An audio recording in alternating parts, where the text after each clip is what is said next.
live, Oh Chunk. no, it's not. What the hell? Oh no, it says that's really weird. Yeah, it's live. What do you mean? No, it's not. Oh, no, it is. Yes, it is. So did that first question not get done? Um, Oh, there it goes now. It's on Jade. Did you guys hear the answer to the first question from, let's see, Philip Johnson? I had it on my end. Chunky quick. I need to do it Now again. it goes. Switch I think it was on YouTube's end going live from my live. I don't know. Hmm. That was weird. the camera. Hey guys, I answered the question. We were having some problems. We thought we were live, but I guess we weren't. Maybe we were. The Philip Johnson, did you guys hear the answer to that one? What is the delay? 10 seconds, Chunk? Yeah. Can we put it on? Oh, my bad. I guess just do the Phil Johnson one again. And I just got the pin comment in. Ta-da! So they didn't hear it. No. All right, so I'll do it twice. So Philip Johnson asked, next few weeks I'll be the boss of a girl that turned me down. So they didn't. How do you handle that? It's Friday. Well, you act like it never happened. How would you got to think about from this perspective, how would you treat her if you were bored of her, if you were tired of fucking her? You'd be not, and you work together. You'd be nice, you'd be respectful. You're not going to go out of your way to talk to her because it's over. You don't want to date her anymore, and you don't want to give her the impression you're still interested. So unless she brings something up, it's like it never happened. Just treat her like anybody else. Like I said, how would you treat her if you were tired of fucking her, basically? If you were tired of hooking up and hanging out? You just wouldn't give her any inkling that you were still interested. You'd go talk to other girls that you work with or other people in the office. So that's how I would handle that. All right. This question is from Tiago Marquez. In Portugal, an influencer said he wouldn't be with his girlfriend if she went out at night without him, especially if she dressed provocatively. He got ragged by thousands of women in the comments, mostly saying they dress well for themselves and that they should be free to have fun with their girlfriends. What would you do, Corey? He got raged by thousands of women? Yeah, because the girls want to go out on a girls' night at clubs. Well, typically if you're in a long-term relationship and you're happy and you're typically late 20s, early 30s at least, you're not going to want to go and do those things. If your girl is constantly wanting to go out clubbing and she doesn't want you, because if your girl's head over heels in love with you, she's going to want you to go. And if you don't want to go, she's going to want to hang with you and do something else. It's not a normal thing for a woman who's married or in a relationship to always be going clubbing with her single girlfriends. Now, she's going out with some of the girls from the office and they're all married, they all have boyfriends, and it's like a every once in a while thing. That's not a big deal. If it's something that's constantly happening, and especially if the people that she's hanging out with, even though they might be in a relationship, it's well known they cheat on their boyfriends or their husbands, or they're only going out with single people, well, it looks like they're wanting to live like they're still a free agent. And so again, a lady, somebody that's in a relationship is going to want to go with her man. If he doesn't want to go, she'll be happy to do whatever it is that he wants to do. If it's an occasional, every once in a while thing, it's not a big deal. It really depends on who she's hanging out with and what the character is of those people. Kane Miss asked, I matched with a girl on Tinder and I don't think she's my type to date seriously, and I just want to be friends with benefits. Should I just invite her over? Well, I would meet her out first, like some place to go have drinks, like a wine bar or something like that. Because if you never talk to her and you don't know her, just inviting her over, that's probably not going to happen. So go out and take her on a date like you would somebody else, like a wine bar, or if you're not a drinker, hang out someplace that's got a cool coffee shop where you can have a cup of coffee, maybe some small plates or something like that.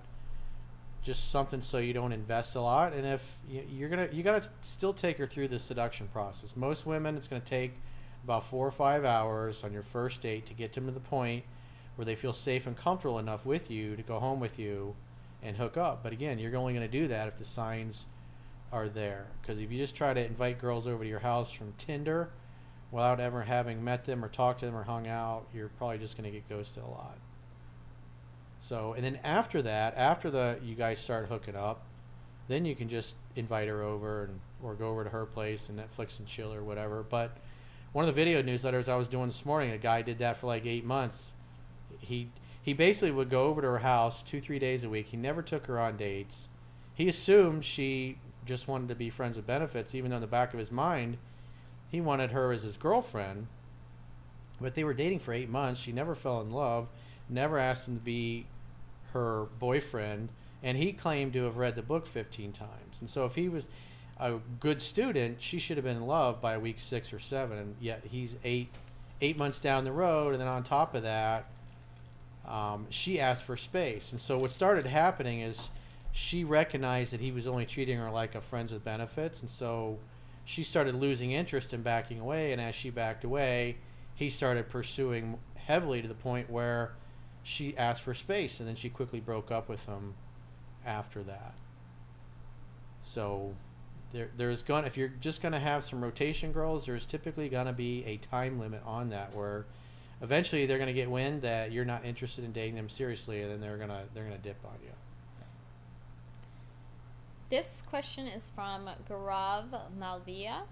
I've approached several girls in a close college setting, like the study area and on the streets of the city. Since their social circle is tight-knit, I worry about being labeled a skirt chaser after multiple graceful rejection. And then he adds that one part. Oh, plus girls talk, and I have asked out girls who are girlfriends. Well, if you're constantly doing cold approaches and you're not getting anywhere, that means you're either mostly approaching women that have no interest in you. If you want to have a better experience, approach women that smile and make eye contact. You'll do a lot less approaches, but your results will be better typically. But I would say if you're just constantly getting rejected and you're at the point where you're approaching several girls and girls that know each other, then it's possible you become known as a bad pickup artist. And so you should probably focus more on just engaging and talking and getting, especially if you see the same girls over and over, and shooting the shit with them and get good at rapport, and obviously reading 3% Man so you can see and understand what the body language is when you're welcome and they want you to stick around, and when you're kind of being a pest. Because it sounds like you're doing a lot of approaches and you're unable to tell that the girls just aren't interested in you. And so I would kind of back off a little bit from asking girls out and focus more on creating rapport. Because if they like you and they enjoy hanging out with you, they'll invite you to sit with them. But if their body language is all turned away from you, if their knees are pointed away from you, if some of the girls are being kind of rude, then you're going to have to work on your social skills and building rapport. Like I said, you'd have a better experience if you're approaching women that smile and make eye contact with you, especially if you're first starting out. That way, the approaches you do, they're better, and you see how they flow, and then you could start cold approaching girls that don't see or make eye contact at all. But you got to understand your success rate is going to be really low. But once you're used to seeing what it's like when women welcome you there, then you'll be able to kind of see the difference and find that balance there. But anything you can do to be more social and talk and interact with people and practice your small talk so you put people at ease, asking questions and asking opinions especially, that's a better way to go because it's a process. Do you think they should go for not the least attractive, but maybe someone that isn't like up here? Well, go for somebody that smiles and makes eye contact at least, because that's even. I mean, if you like a guy, you're gonna look at him and smile at him, right? Mm-hmm. And if you see a guy checking you out and you're like, "Ooh, I don't like that guy," you're not gonna make eye contact, and you're certainly not gonna smile, because then he's gonna think, "Oh, he must that you like him," and he's gonna come over a lot of times. Yeah. So that's important, especially if he's in college, he's learning how to do this. And so you have to do it enough so you can tell when the girls are happy that you came over and you're making them laugh and you're just asking questions. Maybe you're asking them opinions about certain things. I'd write down come up with 4 or 5 questions that are good opinion openers that you can ask. But again, if you're just doing it on campus, I wouldn't be doing the same openers every time, because then they're going to know that you're just strictly trying to pick women up. When you really master it, it just seems like you're a friendly dude, an outgoing guy that comes over, is like, hey, what are you guys up to? It's like when you're in a bar or you're hanging out, it's like, hey, what are you girls doing tonight? Where you guys headed? What are you up to? And that's just a simple opener. It's like, then they can tell you what they're doing, what they're up to, and then whatever they say, then you can kind of pick up on that and create a good conversation thread. Yeah, and a lot of times if you don't appear to be interested in them in like a relationship or sexually, a lot of girls are like, why is he not flirting with me? Why is he, not asking me out or anything like that? And so they become more curious about you, and then they want to ask you to do things. Yeah, you can also talk to the girlfriends that are the ones that you're not interested in and create rapport with them, because that's important, especially if girls are in a group. If you only go straight for the girl that you like and then the other girls don't like you, they'll cock block you. But if you engage all of them in conversation and then you initially focus on her friends and talking to them and creating rapport, then the last one you talk to is your target, so to speak, the one that you're really interested in. And by you get to that point, now her girlfriends like you, and then you can work on creating rapport with her. So that's important, and that's something I learned early on in sales, is like, especially like when you got a couple, like a husband and wife, and you're trying to sell them a house, and typically the wife gets put in charge of that, and you meet with her. If you don't take the time to get to know the husband and create rapport with him, he'll torpedo the deal because he doesn't have a relationship with you. And so in those cases, you have to create rapport with both people. And so in this context, when you have a group of people, it's important to make everybody in the group feel like you're engaging them in conversation. Because if you just ignore her friends, the friends are going to go, I don't like this guy. And they'll torpedo your chances. But if they all like you and everybody's laughing, and then the girl you really like, you can say, well, I'm really interested in your friend. Is she a nice girl? Is she a good person? If you guys were setting somebody up you really cared about, would you set that guy you cared about, maybe it's your brother, with your girl? What's she like? Is she a nice person? And see what they say. And now you've asked the question, and now you got her 2 or 3 friends that are trying to convince you on why you definitely should go out with her.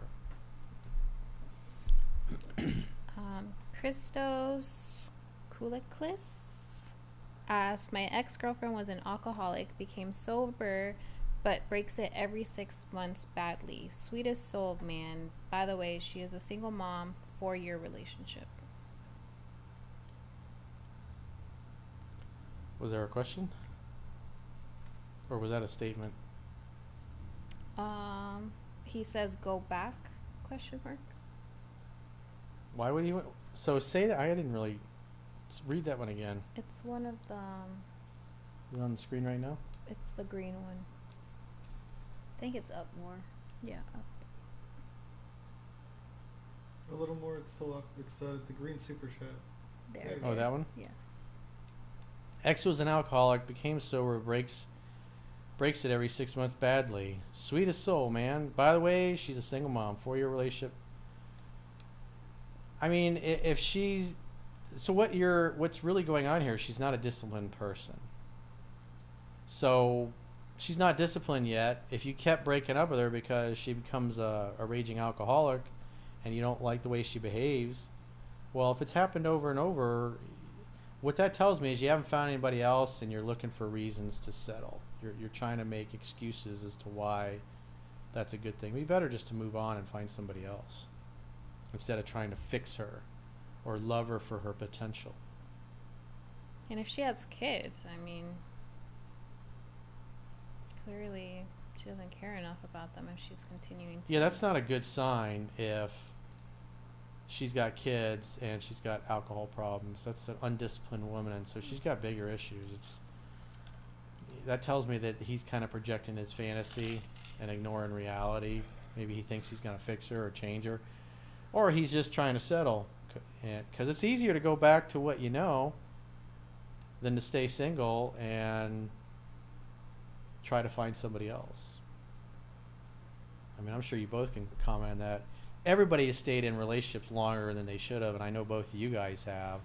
Oh, yeah. It's like, what is the reason why you stick around instead of saying you're out and going to find somebody else? I think most of the time it's you think that the person's going to change or do better because you'll say, hey, this is what's bothering me, and then you give them another chance and like, oh, maybe they'll change a little bit, but then something else happens, or then a year later or something like that, same thing, they just kind of revert back to their old ways. They don't change, so that's why usually you're hoping and then you get content staying. Mine is potential. You like the potential? I see potential. You put the rose-colored glasses on and you see reality as you want it to be, but not as it is. Yeah, I hang on to like that one sweet thing that they did. It's like pros and cons. Yeah. But she only sees the pros and see ignores the that. cons. People don't change who they are, but they may become a better version of who they are. And so, I mean, it's pretty obvious she's undisciplined and is not going to change. And it's not your job to fix her or to change her or to get her to be a good person. You got to see reality as it is and move on.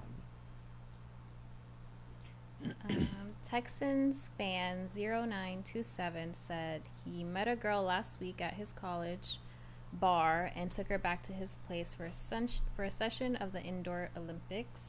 We had an instant connection, but is this a bad sign that she came over on the first night? Well, maybe she just really likes you. You don't know what you don't know yet. If sometimes when you have a magical connection, you're gonna hook up on the first time you meet them. So if you like her and you had a lot of fun and you want to see her, then go hang out and see what she's like and vet her for her character. Is she loyal? Is she family oriented? Did she keep her? Was she loyal to her previous boyfriends? Did she come from a family of liars and cheaters? Because the more messed up her background is, she's got daddy issues or comes from a broken home, there's a good chance she's going to be a mess. And if you like her, give her the benefit of the doubt. See what happens. Because 1 is no choice, 2 is a dilemma, 3 is a proper choice. And you can always add her to your practice squad, and then you can drop her later. Krishna, I can't say the last name, I'm sorry. What do you think about meeting women over the internet? Do you think they have authenticity and good in nature? Well, if you're strictly relying on online dating and you're hiding behind your cell phone device, you're gonna have much better experience and better connections when you meet women in person as part of your social group and the things that you love doing for fun. And so it would be better to develop your interpersonal skills and getting to know somebody. But if you are gonna mostly lean on online dating, you gotta understand that those women that are there are not meeting the kind of guys that they want through their social life. Because girls that are established in the community and were raised there and they have a lot of girlfriends, they're fit, they're beautiful, they're attractive, they're very social, they're going to meet guys through their social circle. And they have plenty of choices and plenty of options. And they're typically not going to be on a dating app. So it's just that the women that are on dating apps, you're just gonna. It's like strippers. You're gonna have a higher incidence of girls with daddy issues and problems if you're gonna date strippers. Now, does that mean that all strippers are bad? You should never date a stripper? No, but you just got a really super high incidence of chicks that got problems. And if you're gonna do online dating, you're gonna have a much higher incidence of ghosting and flaky behavior. And there's going to be a lot of swiping and a lot of talking, but I mean, at the end of the day, all you need is one good one. So if you got the time and you're willing to do it, whatever. I would look at online dating as just one source of leads, one source of warm romantic leads. The best ones, the ones I wrote about in my book and I've just found in my life, it's the deepest connections come through people that you know or what you're doing socially. Just because like attracts like. People that like the same things tend to like each other, and so it's like fishing in a pond. And the other thing you got to consider with online dating is, the guys, Chad Thundercock, it's really handsome, jacked, It's like 80%. It's like it was in high school. The jocks, 20% of the dudes are sleeping with 80% of the women. So you're going into an arena where it's set up to make it much better for the guys, because a lot of women have their height filters set to 6 feet and above, or 6.5 feet and above, and so guys that are not that height, women are never going to see your profile, even though the dating app is going to show you their profile, just because you're like, wow, there's so many girls on here, but they're not even going to see your stuff. But you're going to be doing a lot of work, doing a lot of swiping, and if you're under 6 foot, those women are never going to see you. So They're never if going you're to see you. yeah, literally, if you're vertically challenged and you got swagger and you are good with the information that's in the book, that's not going to really matter when you meet a girl in person. She's going to see you and feel your confidence and how much you make her laugh and how good you feel, or you make her feel. And so that same guy, if because again, most women typically want a guy that's taller than them. That's just a natural thing. They want a bigger guy. I mean, that's why women are physically, in the most times, smaller than us guys. Are not as strong. And so that if you get good at approaching and meeting women in person, if you met that same girl and you're vertically challenged, you met her on a dating app, you might not even see her because of the way she has her setting. So you're just going to have better experiences and meet a better quality women organically. I think for me, I like the height 5'8". I think that's a perfect height for me. Well, that's because you're 4'10". I don't know. Does that qualify as a midget? No. No? I'm. You're vertically challenged? I'm an inch over. I think it's 4'9". 4'9". Yeah, that's For you, that's considered 6 feet, I guess.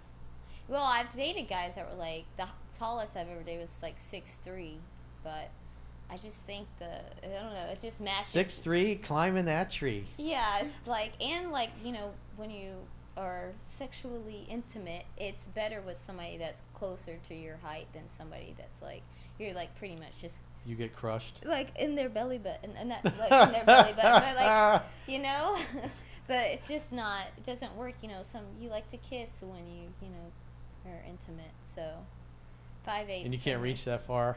No, it's like the appendages are not long enough. and then their head's like way up here, so unless he's Mr. Snuffleupagus. oh. Did you ever see Sesame Street, Mr. Snuffleupagus? Yeah, the elephant. Big elephant trunk nose. Goodness gracious. Andrew Narrow says, should you always say I love you back to your girl? If she says it to you, you can. Or you can say, thank you, baby. I like you a lot, too. And then she goes, it's like, I love you, of course. Just play with her a little bit. Tease her. The idea is to say it a little less than she does. It's like, in other words, don't parrot it to where, oh, I love you, too. It's like when you go in the grocery store. Hey, how you doing? Oh, I'm doing good. How you doing? Oh, good. Oh, I'm good. It's meaningless conversation, and so scarcity creates value. And if she says, honey, I love you so much, like, you're the best girlfriend I've ever had. That's another way of saying you love you without just being a parrot that robotically says the same words. Or, if she says, honey, I love you, it's like, I love that you're such a great girlfriend. I love that you always take care of me. I love that you make great meals for me. I love that you're always buying me clothes and doing nice things and being thoughtful and including me in things, and I appreciate that. How about this? Like, when is it too soon to say I love you? Let her say it first. The girl? Yes. Oh. Every time? Well, you're talking about like when you first start dating? Yeah. Yeah, let her say it first. I said it first to Jack, but I kind of said it like. Because you had a couple cocktails in you? No, we were like FaceTiming, and I said, instead of saying. It just came out. Yeah, I said olive juice. Olive juice? Olive juice. So when you mouth it, olive juice, it looks like it's saying I love you. Ah, olive juice. Okay. Olive juice, and then he said olive juice too. So we went with that for a little while, and then like a month later we said it like together.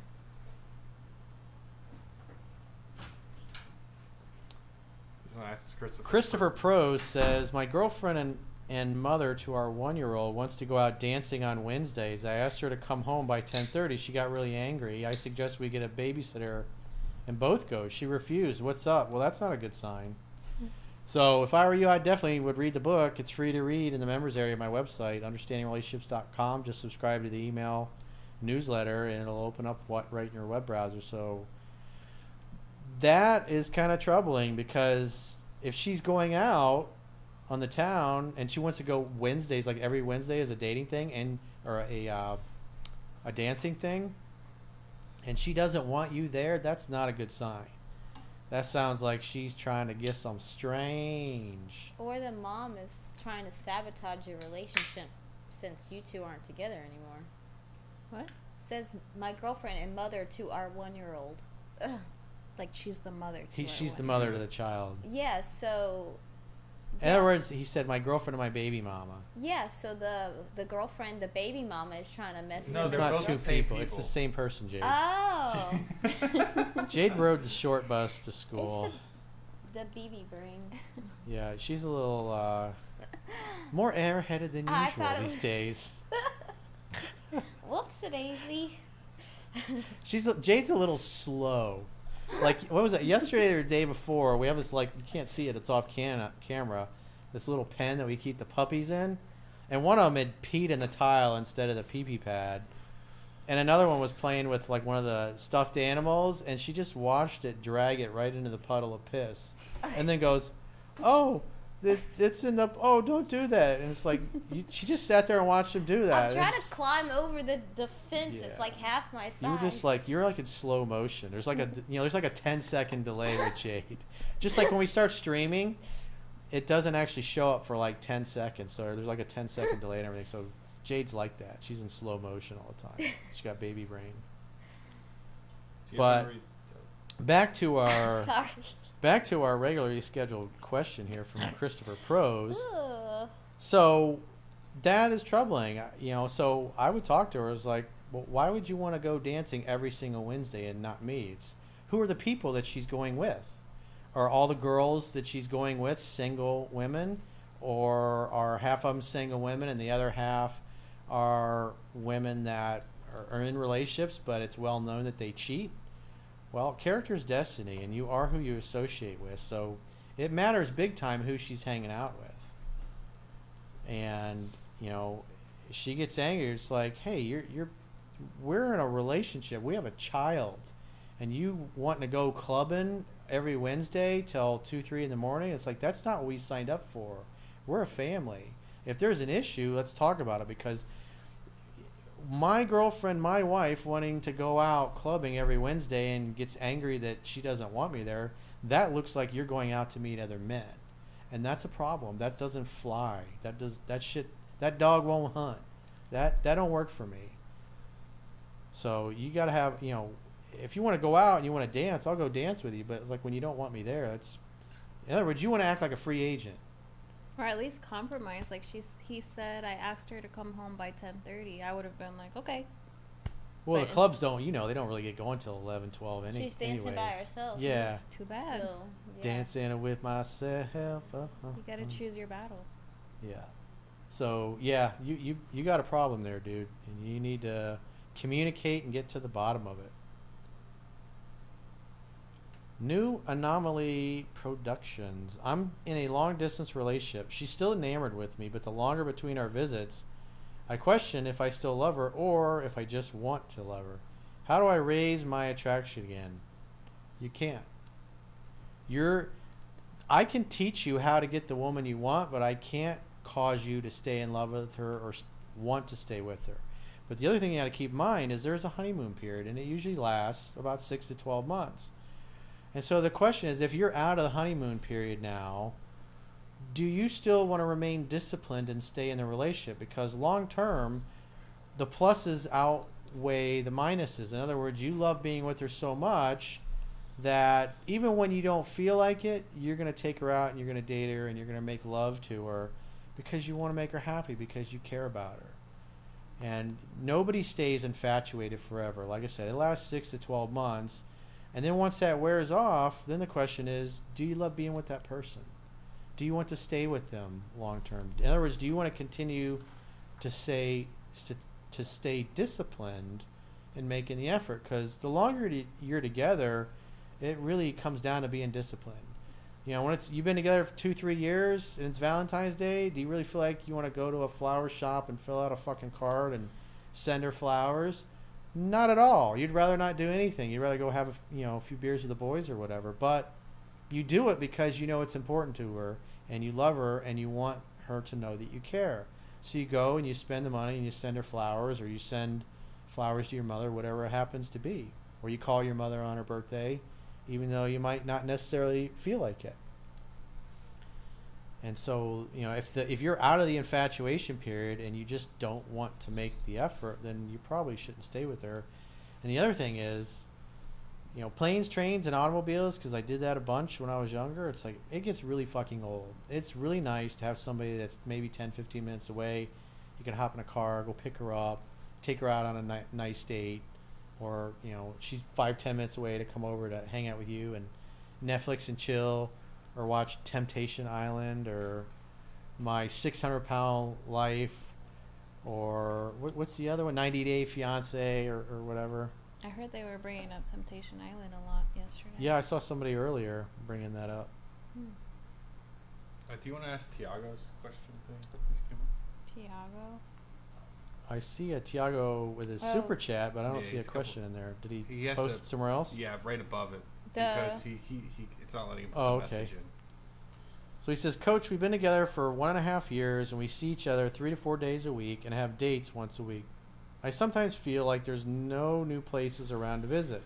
I avoid going to the same places. Well, that's a little excessive. I mean, if it's your favorite restaurant, you both love going there, then go and do that. There's nothing wrong with that. The problem is if you do the same thing every week. Like I was talking about in a previous live, we were talking about this a little bit yesterday. There was a guy who wrote an email, and he was in his 60s. He was like 60, 62, 63, I think. He was dating a woman who was 65, and they're both living in Mexico. And he'd been dating her for like the better part of the last year. And twice a week they would do salsa dancing together. So I guess they were taking classes. And once a week he goes over to her place to Netflix and chill and hook up. And that's all he ever did with her. And then she dumped him, basically saying, I feel like we're an old married couple that's been together forever. And it was basically boring. So there's nothing wrong with going to the same restaurant, especially if it's your favorite restaurant or her favorite restaurant, or you both love it. It's, that's kind of crazy. But you know what? For 1.5 years, every time you went, you never went to the same place twice. That's pretty impressive. But it's okay to go to a place at this point in your relationship that you both like. It's not a big deal.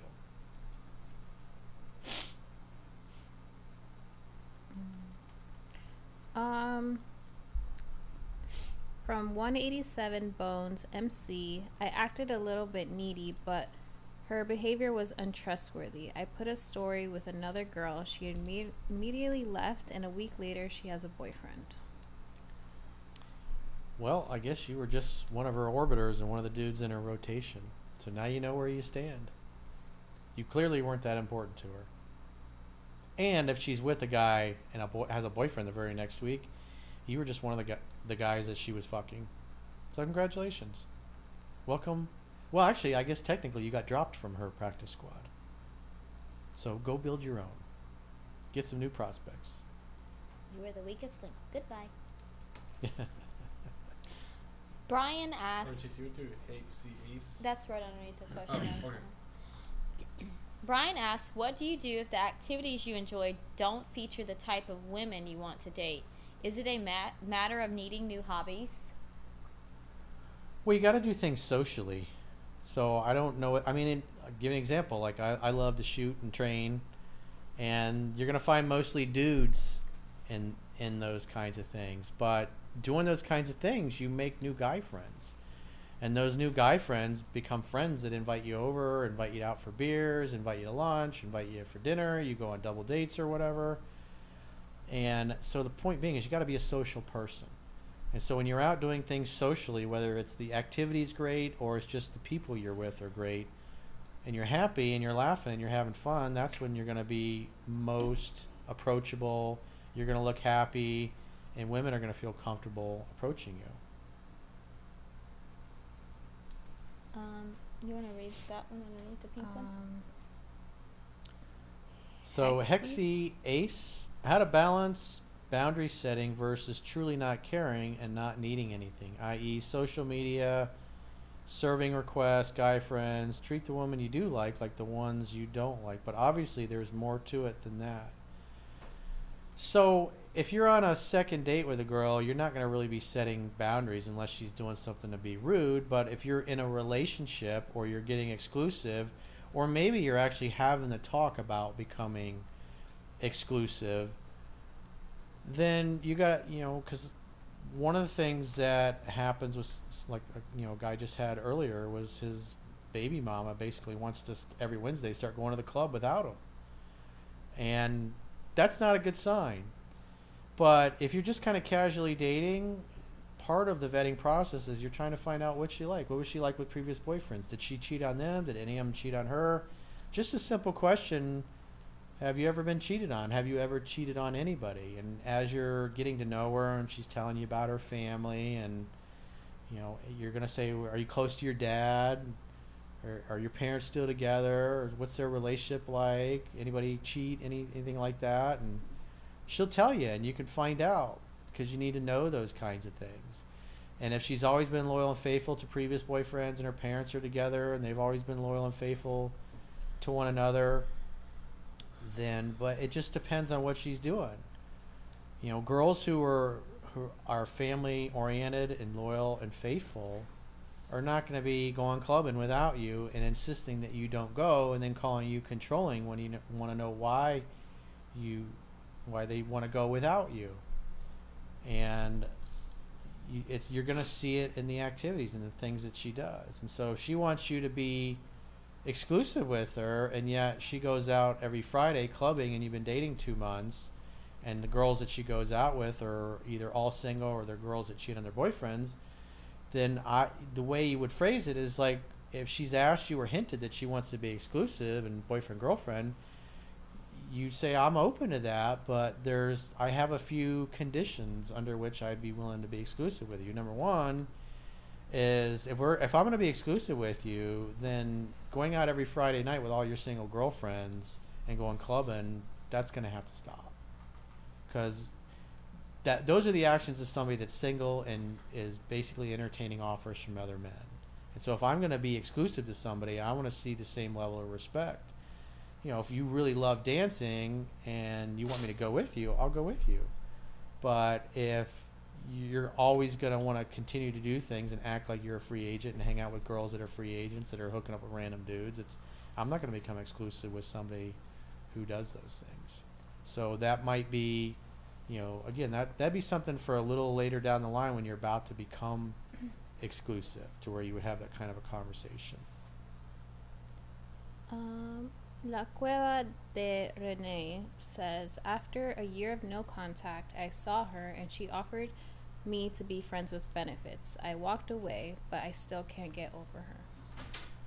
Well, if you're still not over her, I would have just been, you can always text her back, hey, I've been doing some thinking, I'm down for FWB, hit me up sometime when you're available. I'd love to see you.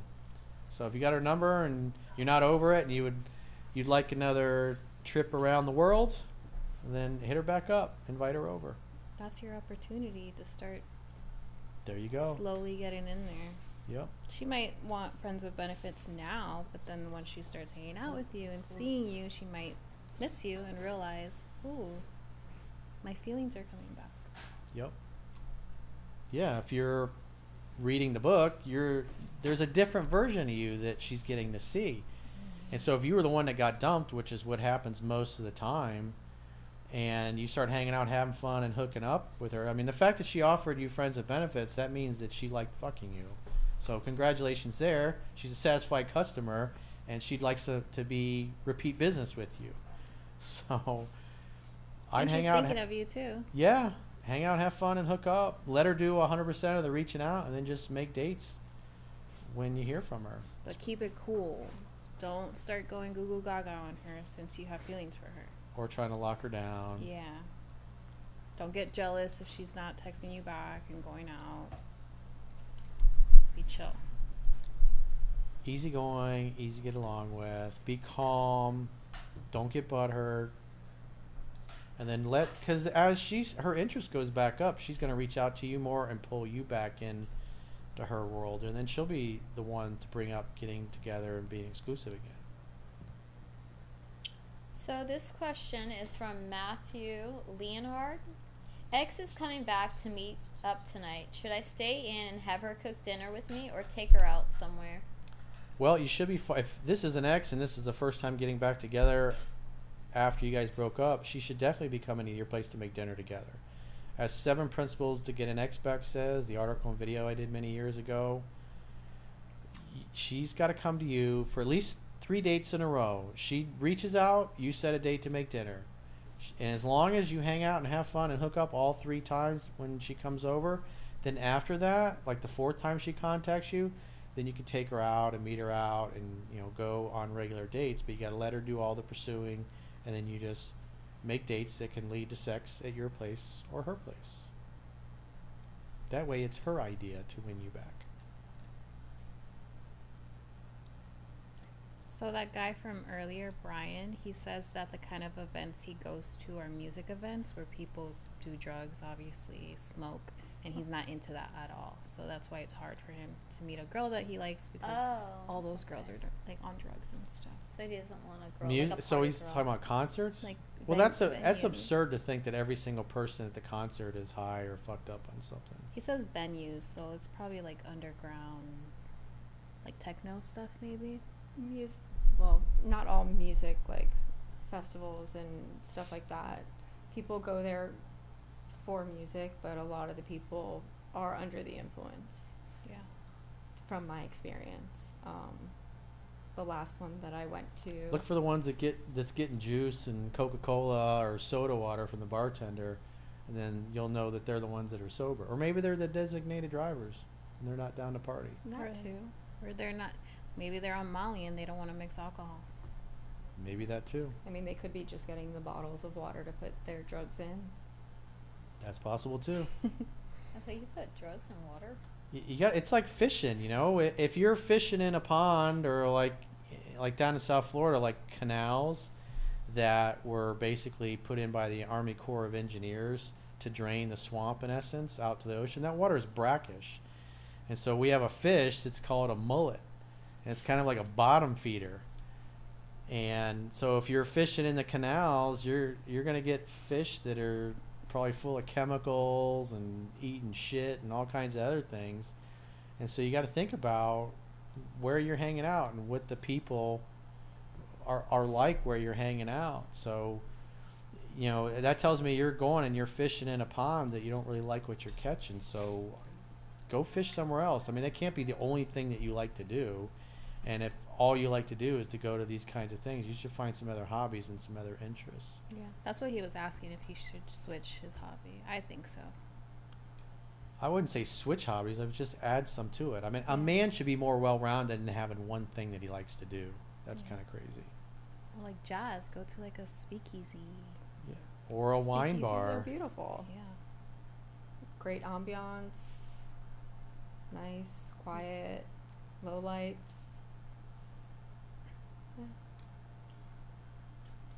So Income Tools asks, second date, we're heavy petting, but no, not too close.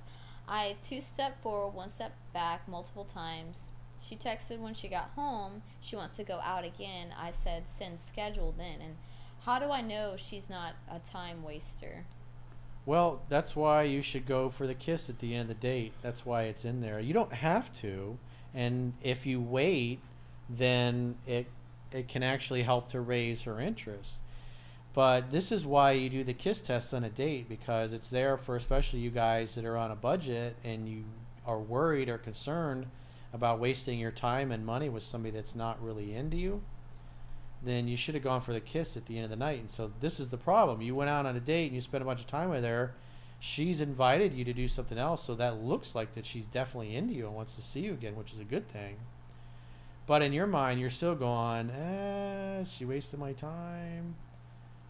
So it would have been better if you'd have gone for the kiss, but the fact that she's reaching out, I think he said, and she's hinting that she wants to go out again, so give her a shot.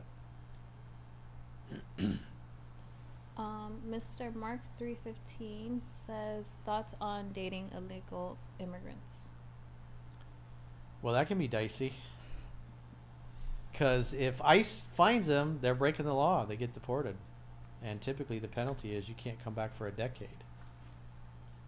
I mean, that's what it's supposed to be. But it depends on the government enforcing the law. So, I mean, what's the worst case? If it doesn't work out, it's possible she gets deported anyways. So.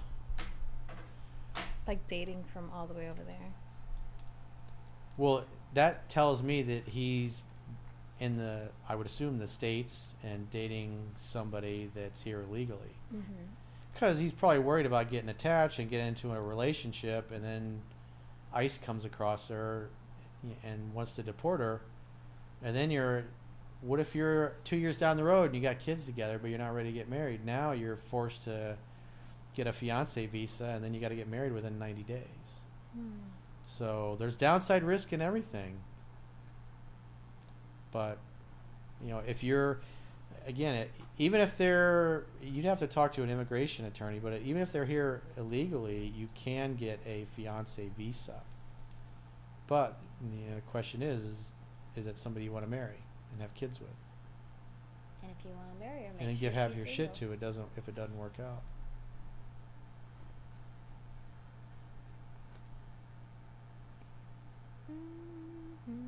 Next question. This one's from XXX Killa 25. First date is coming up and she did not send address. Do I reach out or we meet a definite date? You did not make a definite date. A definite date means you have a definite day, definite time, definite place to get together, and it's confirmed. But in this case, you don't know where you're supposed to meet up, and that's sloppy on your part.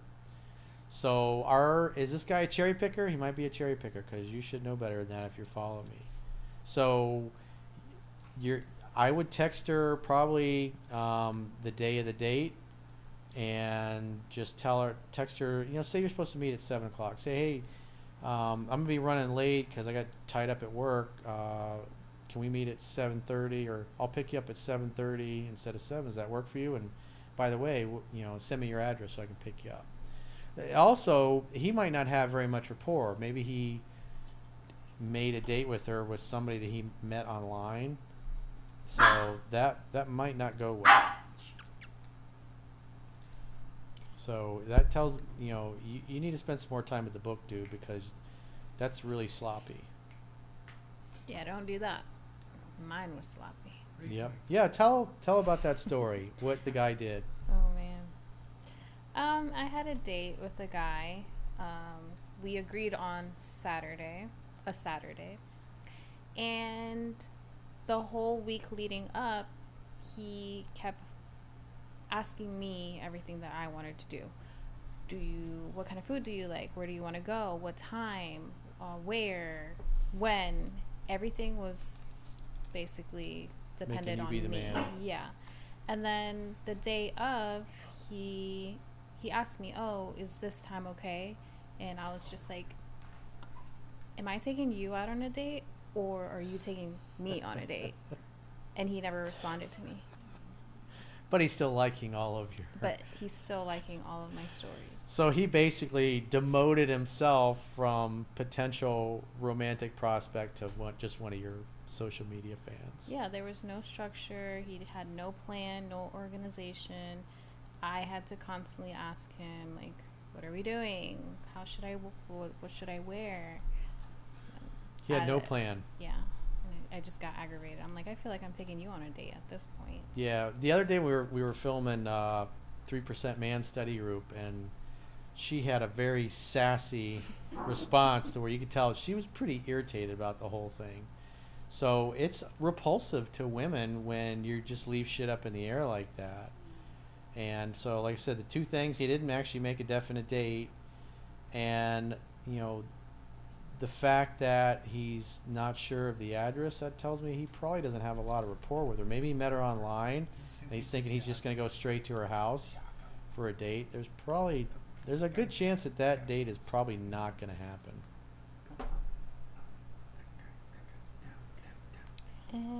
Mr. OG Fuego. This girl who has a boyfriend keeps trying to get my attention via IG. She tries to make friends with my friends and friend girls. Her friends also watch out for me. What gives? She has a boyfriend. She a bad girl. Read that one again. This girl who has a boyfriend keeps trying to get my attention on Instagram. She tries to make friends with my friends and my girlfriends. Her friends also watch out for me. What gives? She has a boyfriend, so he's trying to figure out. That hoe ain't loyal. Looks like she's trying to cheat on her boyfriend. Maybe take it as a compliment. She's thirsty for you. So, but it's just bad karma to go and try to mow another man's lawn. Don't do that. You don't want to end up in a divorce situation. What the? We got an update from Christopher Prose. He said that Wednesdays, the Wednesday date that the girl goes out dancing and stuff, he said she would be going alone but has some old friends that go, men and women. She also gets angry when I ask who she's talking to. Ooh. Come on. That's not good. Not good at all, dude. She's deceiving you. It's none of your business. You're being controlling. Chunky, wake up. I'm sorry. I'm just doing like 3 things. You're Yep, being go ahead. controlling. That's a bad way to go. It'd be great if you guys could have some questions ready when I stop. I have one. Go. Okay, go ahead. Okay, this one's from Tiago. I'm just trying to find your first post. So just bear with me. So, anybody else got a question that's ready to go? Mega Anti-Hex. Ex dumped me 1.5 years ago. Had a new boyfriend after 1 week. They're still together and I can't get over it because breakup was bad. Been no contact since breakup. Please help. Well, you got to get back on the horse, man. She moved on with somebody else. Elvis has left the building. You got to accept reality as it is because you're stuck in a perspective. You're stuck in the past. You're living your life from what was instead of what is. And you got to create a space in your life for somebody else to fill. So the best thing you can do is be reading the book. It's free to read at understandingrelationships.com. Just subscribe to the email newsletter and start practicing it and get some choices and get some options. Even though you don't really feel like it, you need to get out there and start dating and improve your skills, because if it doesn't work out with your ex and she comes back, you want her to find a better, more confident version of yourself. If you haven't dated anybody in 1.5 years and you haven't done anything to practice with what's in the book or in my videos, you're still the same guy that she dumped. And so even if she does come back, you'll chase her right back out of your life for the same reasons that you did the first time. Enrique Hernandez says, my girlfriend has complained for the 3rd time that she wants me to contact her more. She admitted that there are days when she doesn't contact me because I haven't contacted her. What should I do? That's kind of Just surprise her. Like once a week, reach out to her in an unusual way. Text her. Next week, maybe you FaceTime her. Another week, maybe you call her. Maybe another week, you send her a little handwritten note and you mail it to her house. Just because what she's really saying is, make me feel like you care about me more. You don't need to overdo it. So one additional reach out per week that's unexpected. All conversation threads are closed. To where you know, it could be something like when you leave in the morning, you maybe put a little post-it note on her mezzanine cabinet or something like that. Have a great day, babe. I love you. I'm thinking about you, or something like that. Because what she's really saying, it feels like you don't care about me enough. And so this is one of those instances where the girl's complaining about it, and she's done it 3 times in a week. So just reach out one additional time and do it differently. Maybe another week you send her a long email or something from the office. And then maybe another one might be a Snapchat or a WhatsApp. It's unexpected. Be mysterious. What she's really saying is she wants more from you. She wants more of your presence. And so do it in unexpected ways, because that's being mysterious and it's fun. And women like that. Show initiative. Exactly. Be creative. Okay, so I have figured out the multi-part question from Tiago. Try to try to submit questions that are a little bit shorter. I know that you have like a lot of details. Well, Tiago we've answered a couple of them already before you got here. Okay. If you did, I'm just gonna read through it. All right. Hello, Corey. Due to incredibly high rent prices in my country, I still live with my parents. However, I'm about to move out because I've already signed a contract that gives me big paycheck raise. I've been with my girlfriend for a year and a half. We've managed to handle privacy, intimacy, even though I live with my parents. I want to have children, and she wants even more than I do. However, I'm afraid that when I move out and we start living together, that familiarity will start to breed contempt, because right now we see each other 3 to 4 days a week, and it's concerning to me that it might drop attraction. She makes 95% of the pursuing. We live Eric, get a little closer to the mic. we live 30 minutes apart. I'm going to earn roughly 5 times minimum wage in a firm in my country, and we are planning to me being the breadwinner and she taking care of the children once they're born. The thing is, she's a bit worried because we've talked about not marrying or marrying with a prenup. She's also concerned about not having any financial security if things go bad. They want to have 3 to 4 kids. Holy shit. Yeah, that's why I was Okay, like, we should read it all. Well, That's a you lot. know what? I think it's important because That's a long ass question. people shouldn't be denied. That should be submitted in an email. Yeah, that should be an email. Well, Is there you it go. almost over? That's you have Corey's answer. So I think that you should submit your question. Yeah, that's these in are an short email. questions. And Questions@understandingrelationships.com. Corey would look forward to answering that in an email, and I look forward to editing it. Okay, Parth Dudeha. Quick question, coach. I'm naturally a very funny person, but don't know how to be funny when meeting a girl for the first time. Could you please give some examples? I appreciate you, coach. Well, what that tells me is he's like locking up or freezing up when he gets around a pretty girl. And he's one of those guys that's like, I don't know what to say when I'm talking to a pretty girl. Mm-hmm.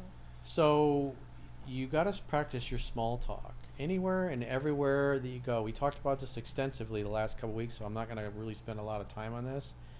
But you got to get in the habit of wherever you go, whether you're in an elevator or you're putting gas in your car or you're in the line at the grocery store, you got to chat with people that are around you and just get in the habit of asking opinion openers. Just asking them questions. You know, if you're in the grocery store, it's just get used to asking, hey, what are you going to make with that? Or like, oh, that's, you know, how are those pork chops? Or, hey, I've never tried that spice before. You know, what do you make with that? And just get in the habit of asking questions and getting strangers to talk to you and engage, because talking to a pretty girl, that's what it really is. You're not there to be a fucking comedian and entertain her. You're there just to, you know, create a conversation that flows and it seems natural. You're not a stand-up comedian that's there to make a girl laugh a few times and then all of a sudden her panties magically fall off. And so you got to get in the habit of making small talk and get to the point where it's not a big deal, because you never know when you're going to turn around and a smoke show is going to be there. And so when you do it with anybody and everybody you see and you talk to, you know, when you're at the mall or you're at a store, just asking, you know, the cute girls that work there, asking them opinions about where certain things located, or what kind of a men's cologne is really popular. Or, you know, I'm looking for something, or ask her, hey, I got a hot date this Friday night. You know, can you help me pick out a shirt that'll make me look handsome and charming and be a panty dropper? Whatever. Let's go out and ask questions and get girls to help you and get used to those kinds of interactions. And then that way, when you're talking to an attractive woman, it's just a matter of asking questions and getting her to answer them. You're not a dancing seal. This question is from Croco. Hey, actually, no. Toaster Man. Corey, what are your thoughts on telepathy and telepathic connections? I saw you talk about Edward Casey one time. Well, I mean, if you ever studied like remote viewing and the fact that our government has people that do remote viewing, and I saw one the other day, as a matter of fact, it was a woman who was working for the government doing remote viewing. And so she was going to specific military bases, and apparently these military bases had remote viewers working there to pick up anybody that was trying to remote view the base. And then when they would see her, they would basically try to figure out who she was and where she was at and where she was from.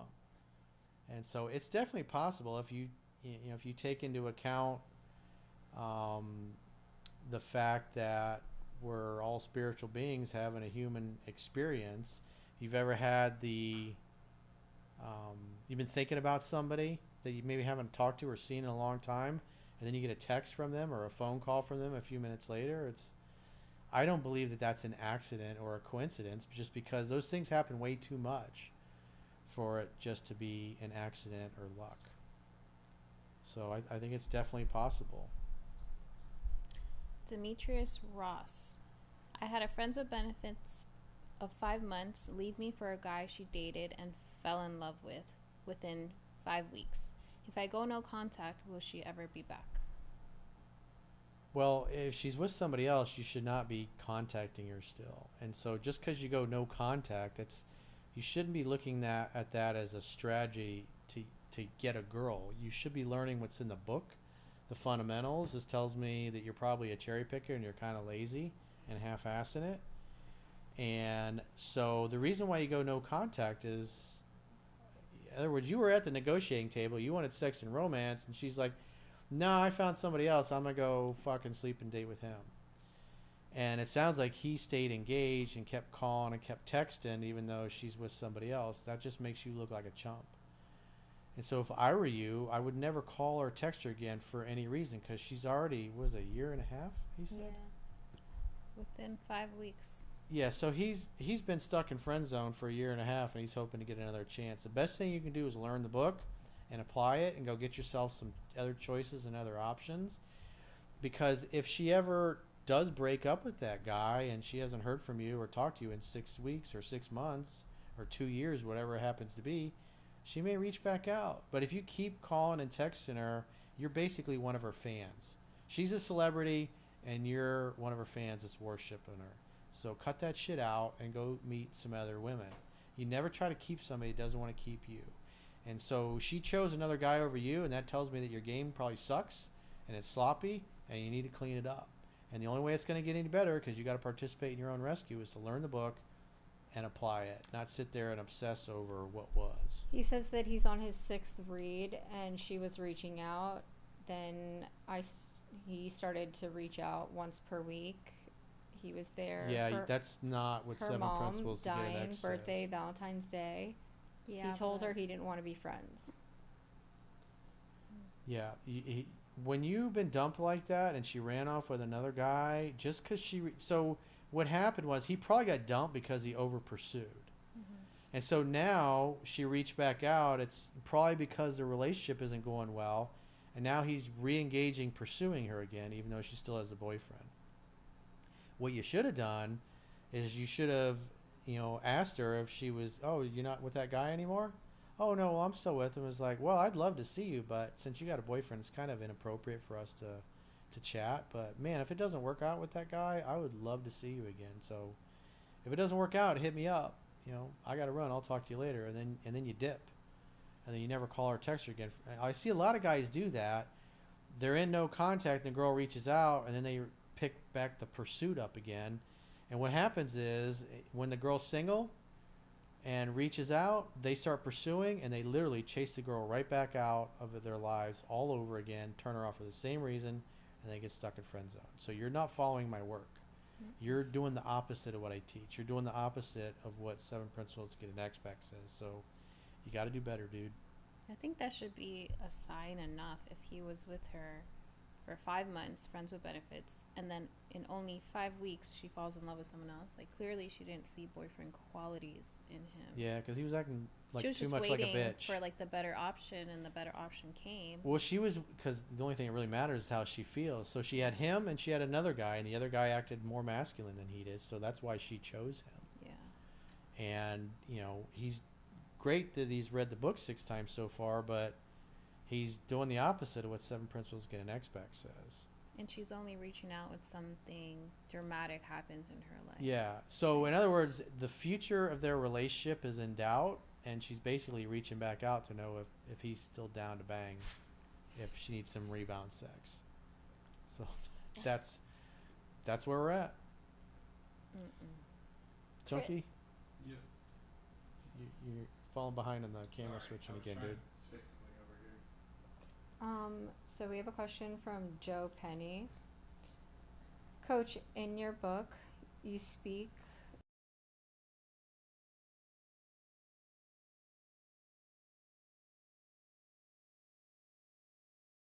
relationships. My question is, do men subconsciously seek women that share traits of their mother? I think that's true. You'll see mannerisms. I've seen that in the women that I dated. Can you guys hear us? Yeah, it's fine. I just, it was one setting thing. What happened? You bumped the? You No, muted it the was just mics? something on here. It was one setting thing I was changing on here. All right. It's all good though. Sorry about that, guys. Alright, so Eric, Did I finish answering that question? Yes. Do you guys need me to repeat that? Yes, Eric, just say your question again when you're ready. You finished the question before. Okay. This was from Joe Penny. Coach, in your book, you speak on how women tend to seek men that are similar to their fathers in their adult relationships. My question is, do men subconsciously seek women that share traits of their mothers? Yeah, like I said earlier, I think we do. I think it's possible because I've seen that in my own relationships, just mannerisms and girlfriends I've had that remind me of my mother or things that they do. So I like attracts like. People that like the same things tend to like each other, and there's a vibe that is familiar from your parents, whether you're a man or you're a woman. And so when you meet members of the opposite sex, it's, I definitely think that plays in. I notice it myself. I just see mannerisms and maybe the smile or things that girls do or things they say or the sound of their voice.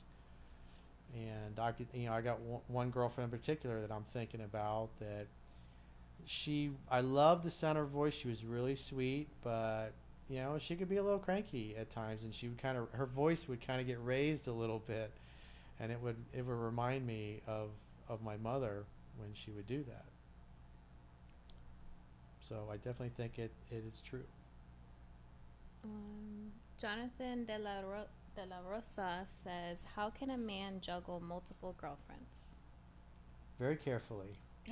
The thing you got to understand, if you got a rotation and you're dating girls that ultimately are looking for a boyfriend, they're not going to stay in your practice squad forever. Eventually, they're going to pick up on the fact that you're not serious about them, and then they're going to dip on you. So that's why if you're just want a rotation, then you're going to always be churning it like a practice squad on an NFL team is. It was like one of the guys that was on Caroline's got dropped. Right? It was a guy that couldn't make a fucking definite date to save his life.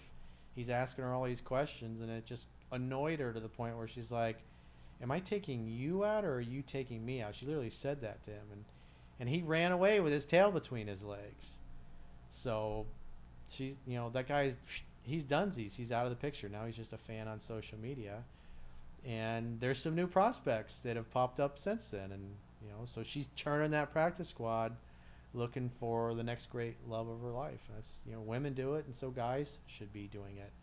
You don't need to tell her who you're dating or that you're dating other people. It's really none of her business, and vice versa. Women, most of the time, are not going to volunteer that. Now, family-oriented girls, I have dated women that are they only talk to one guy at a time. They only date one guy at a time. And the only way they'll date somebody else is if it's completely over and they're 100% certain that that particular guy is not going to become somebody that they get into a relationship with. Yeah. But for the most part, most women, they're going to have a practice squad too. So they do it, you can do it. Because the reality is you're just looking for one good one. And 1 is no choice, 2 is a dilemma, 3 is a proper choice. And especially if you're trying to learn what's in the book, it behooves you to have 2, 3, 4, 5 different women that you're talking to. Now, it doesn't mean you're sleeping with all of them. You might be only sleeping with 1 or 2, and the other ones might be you just met them, or you just got their number, or You just, planned your first date, so you don't know what you don't know yet.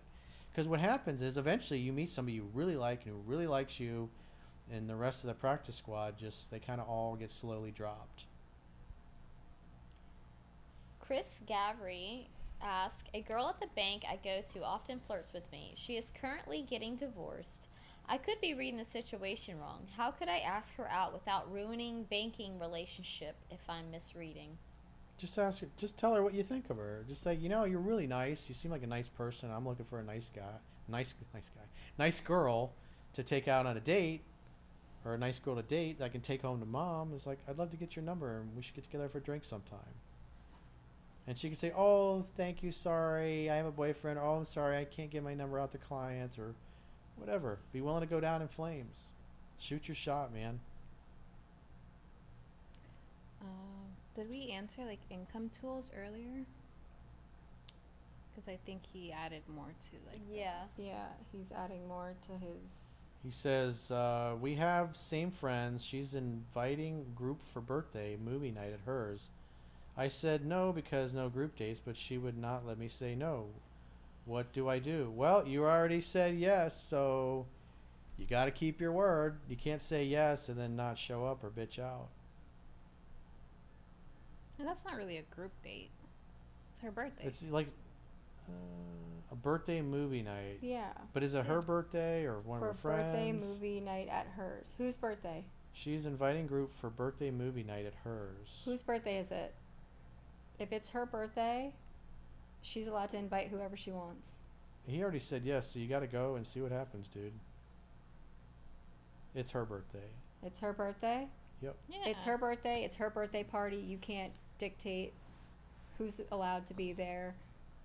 Just you show should up. support her. Well, he already committed to, so it's on. You got to go. That was me. And if you talk shit about Caroline, I will block you from this. Yeah, And don't I be a mean dick it. to the girls. They're not going to put up with that. I see guys whining and Coach Corey Wayne, he'll block you. It's like, No, someone said you something know, rude about let Caroline. me finish. And I, So if you're being a dick to myself or the girls, they're just going to fucking block you. We're just not going to put up with it. This is an NFL locker room is the way you need to look at it. And if you can't be respectful, then get the fuck out. I mean, seriously. pop. You got to be nice because, if you're not nice and you're rude and the girls see That's it, right. they're going to block you. And then you can go cry on Reddit or wherever, guys like to go, oh, I got blocked. It's like, you only get blocked if you're being a It's a dick. joke. It's okay. He says, nah, it's a joke. Well, your jokes suck. You don't really have a good sense of humor. Anyways, Dominic Cullen asks, I have been recently seeing this girl. She is occasionally disrespectful in her words and actions. In that scenario, I send her home, in which she profusely apologizes. What to do from here? Well, if she apologizes, next time she reaches out, make a date. Make her come to your place and make dinner for you, or make dinner together, and see how it goes. But that's called setting and enforcing healthy boundaries. The good thing is she apologized for being a bitch. A good woman will say, hey, sorry for being a bitch. But women that do that and they never apologize, it's like you just have to drop them from the practice squad. They can go on down the road. Yeah, you don't want any like. Yeah, just because she Feisty. apologizes doesn't mean she's just doing it again. Yeah, well, if it keeps happening over and over and over again, well, then obviously she's violating the boundaries that you set. So eventually you'll have to cut her loose if she doesn't knock it off. And because that's the only thing that's going to make her change for good is losing a guy like you forever. Yeah, she's just Yeah, trying it's to reoccurring. push Well, your buttons. so she says what she needs. She says what you need to hear, which is, oh, I'm sorry. And then you give her another chance, then she does it again. That's her true feelings. Yeah. So that's who she really is. As and what did Maya Angelou said? When somebody shows you who they are or tells you who they are, believe them the first time. Gerald Celente of the Trends Research Institute says, current events form future trends. Mm-hmm. So She's gonna get comfortable. yeah, that's not change. It didn't change. She's out. On to the next. She got dropped from your practice squad. She came to the facility, opened her locker, and there was a pink slip in there because she got dropped. Hasta la vista, baby. Hasta la vista. John Ray says, advice. Long distance, girl calls him, talks, then she says she has to go really fast and that she'll call me back. She doesn't call back for a day or two. I don't chase her, then she gets upset that I don't call. Huh? Are they long distance? Is that what he said? Yeah. Well, she's not doing what she says she does, and if she gets pissed off, again, what are we looking for? Easygoing, easy to get along with, somebody who's nice to you. Somebody who's nice and sweet, and that's not nice and sweet. It sounds like she just enjoys the attention from you. So if she's treating you that way, I wouldn't call or text her for any reason, and especially her being long distance. It's Sounds I don't like think she so. has a boyfriend. Yeah, maybe you're the backup plan in case it doesn't work out with Chad Thundercock. She could be dating somebody else. Because That if could be. she's calling him and then she's like, I gotta go, and then doesn't talk to him for a couple of days. That's because her man just walked in the room. Yeah. So like, who you talking Ooh, to? Chad bitch? Thundercock has arrived. Mr. Snuffleupagus is here to save the day. I gotta go, but I'll call you back real soon. And then she's Or projecting that anger. Let me play the devil's advocate because that's what I always do. She could also have 7 fucking dogs and she's cleaning up dog shit and piss. For She doesn't 2 have time to days. talk to you. She could be working out. She could be doing a bunch of other things and you're last priority on her list.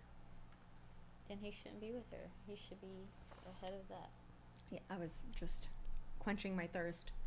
And then if that's the case, you should be finding someone else that is prioritizing you.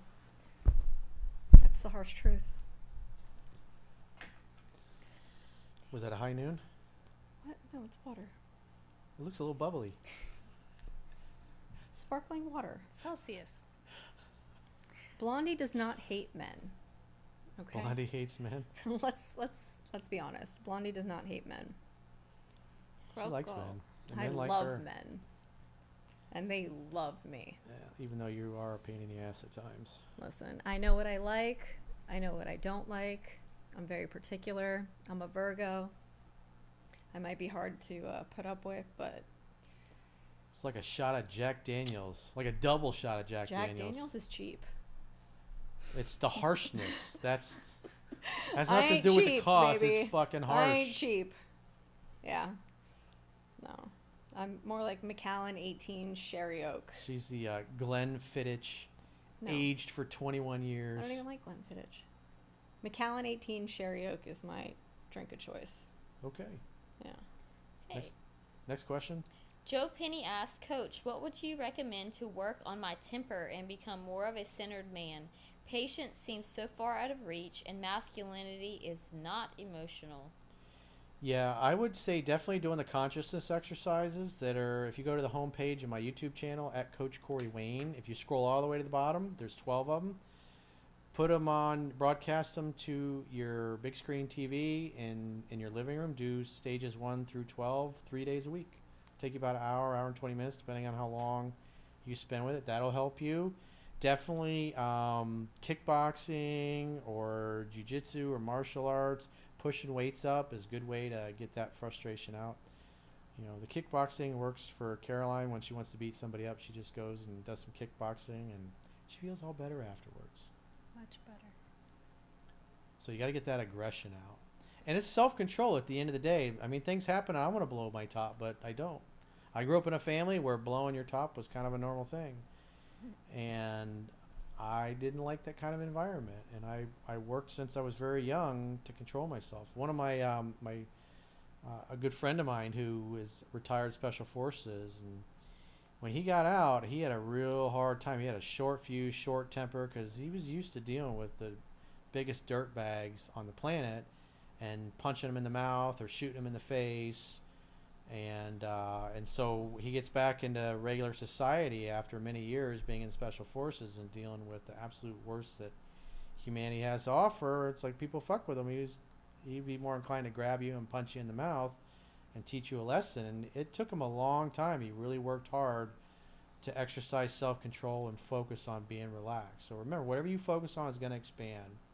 So focus on keeping your emotions in check and not blowing your top, because if you can't handle your emotions and you lose your shit all the time, you're going to make women feel unsafe, kids are going to feel unsafe, Animals are going to feel unsafe around you. There's no benefit to blowing your top.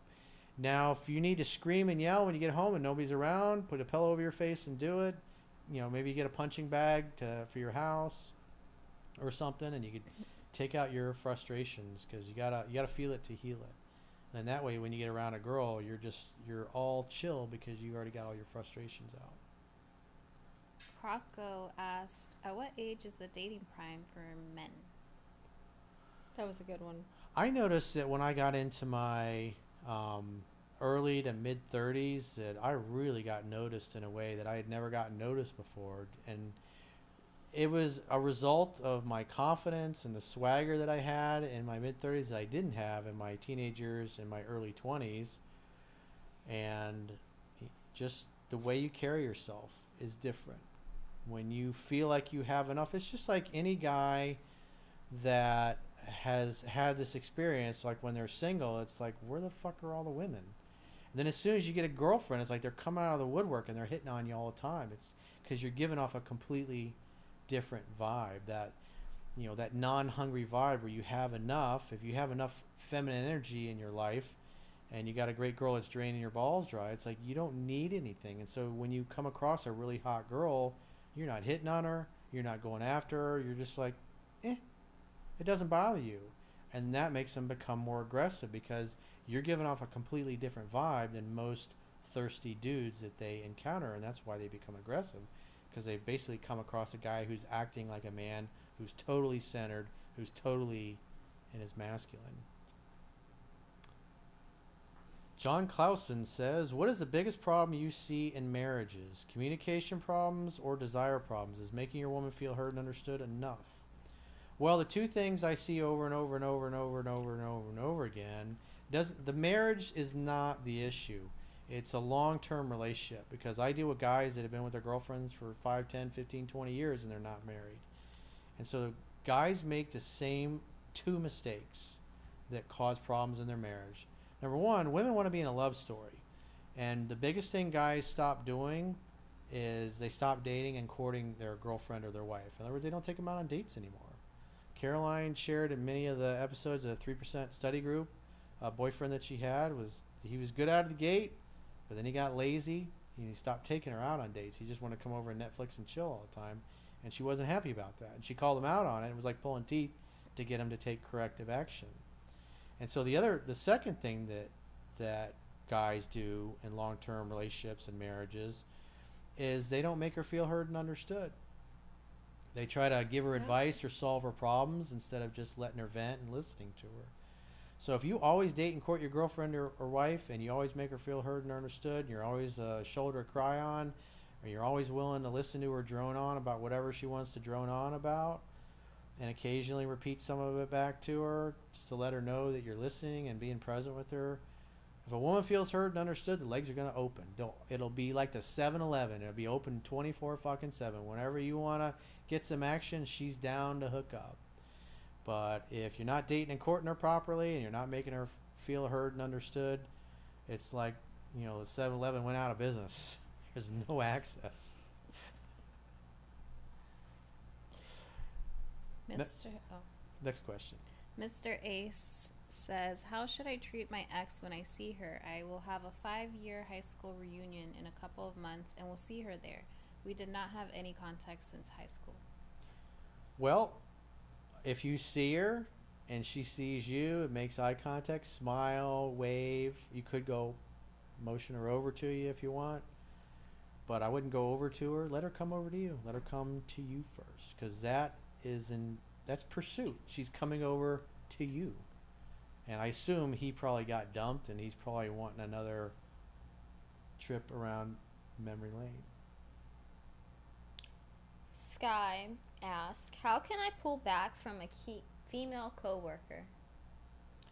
Well, go talk to other female workers. Go talk to the guys. If you see her, smile, wave, and then go about your business. Don't go out of your way to talk to her.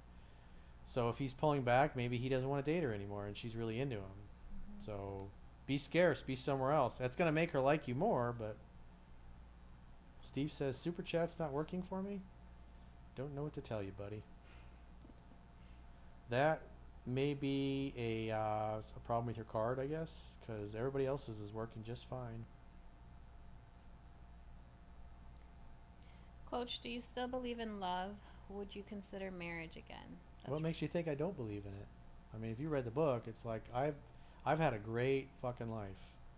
So would I ever consider marriage again? I don't see the to me, I don't see the value in it. Now, if I ended up having kids with one girl and we were together for a long time, would I get the state involved? Probably have a prenup, but maybe. But I just why buy why buy the cow when you can get the milk for free? It's like what's the upside for the guy? What is the marriage license going to give me that I don't already have? If we have assets, if we have kids, if we have, what ifs? What if I get hit by a bus? How is my girl and my kids going to be taken care of? Well, you can put that into a prenup agreement or some kind of a contract. That's the kind of thing you should talk to legal counsel in your city and country that is familiar with the laws. Anthony Markosha asks, I love my current girlfriend. Oh no. Aww. He removed it. Oh, he You don't want us to answer that, Anthony? I was like, what just happened? He's like, no, not me. Okay. Mr. Okay. Ace replied again. He said that she did dump me, but I would never get back into a relationship with her. We're just not meant for each other. But if she wants to hook up, maybe. Why not? Well, let her come over to you and hang out, have fun, and hook up. If you know the book, look for the signs she's ready to be touched, ready to be kissed, ready to be seduced, and you can go beat up her pelvis.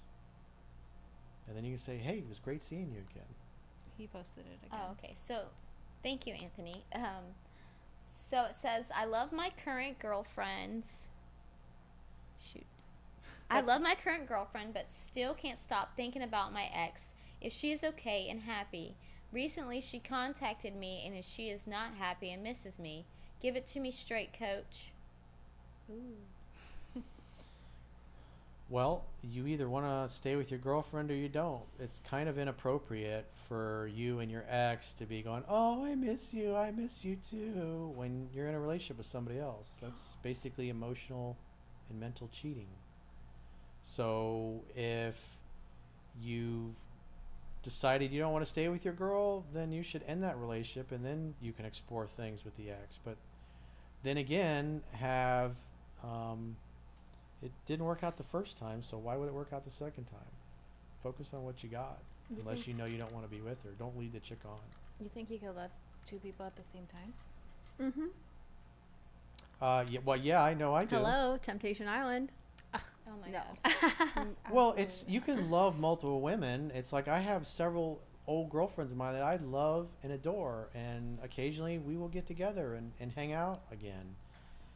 But if I'm in a committed relationship with somebody, it's like I'm not going to be hanging out one-on-one. I'll have them come visit, like when Katie was here. We hung out with my girlfriend at the time, and it was like a nice big happy family. But I wasn't going to go do something one-on-one with Katie when I had a girlfriend, because that would be inappropriate. But she hung out with us, and we all had a great time.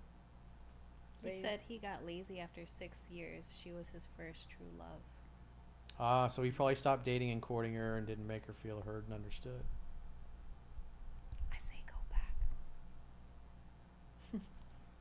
Coming from a woman who likes to go back and heat up leftovers until they're fucking burned and dried up and sizzled, and it's like a fucking Stop. charcoal Leave her briquette that you alone. could throw through a window. You just gave me the mental image of those people who have been videotaping the soup that they've left on the stove for so long, and it turns into that tar. Charcoal. Yeah, Like, yeah. it's disgusting tar. Yeah, no, Caroline doesn't do that. Okay, Soup. Not that because bad. it's like poison, like that canned soup. That I've never burned. just Or when they works. put soda and they try to cook it and it turns into like a boiling. Soda? Yeah, you never seen soda boiled? I just watched the nastiest reel of people trying to make Coca-Cola from scratch with all the chemicals. We'll watch it later. So Steve broke up 2 weeks ago. She moved out. Needy bitch. Please stop calling women bitches. They had Well, y'all can be needy bitches women, sometimes. etc.